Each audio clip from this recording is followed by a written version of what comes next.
ఇంతకుముందు మనం రీఛార్జ్ చేసుకుంటే దాని వ్యాలిడిటీ వచ్చేసి ఈరోజు రీఛార్జ్ చేసుకుంటే మళ్ళీ నెక్స్ట్ మంత్ ఈ రోజు వరకు వ్యాలిడిటీ ఉండేది. అంటే దగ్గర దగ్గర 1 మంత్ 30 డేస్ అనుకుందాం.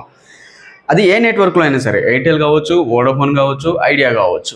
రీసెంట్గా వచ్చిన జియో అయితే రీసెంట్గా వచ్చింది, ఓకే. అయితే కంపెనీస్ ఈ 28 డేస్ పెట్టడం వెనకాల ఉన్న లాజిక్ ఏంటి? ఈ 28 డేస్ వల్ల కంపెనీలకి ఎంత లాభం ఉంది? ఈ 28 డేస్ వల్ల మనకి ఎంత నష్టం ఉంది?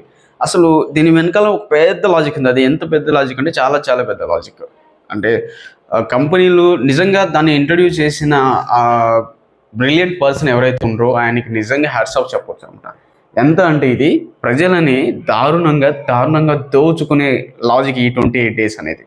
అదేంటనేది మన ఛానల్లో ఒక పెద్ద వీడియో చేస్తాను నేను, కంప్లీట్ డీటెయిల్స్ తోటి. అంటే 28 డేస్ ఎక్కడి నుంచి తీసుకున్నారు వీళ్ళు, ఈ 28 డేస్ పెట్టడం వల్ల ఏంటి లాభం అనేది కంప్లీట్గా ఒక వీడియో చేస్తాను.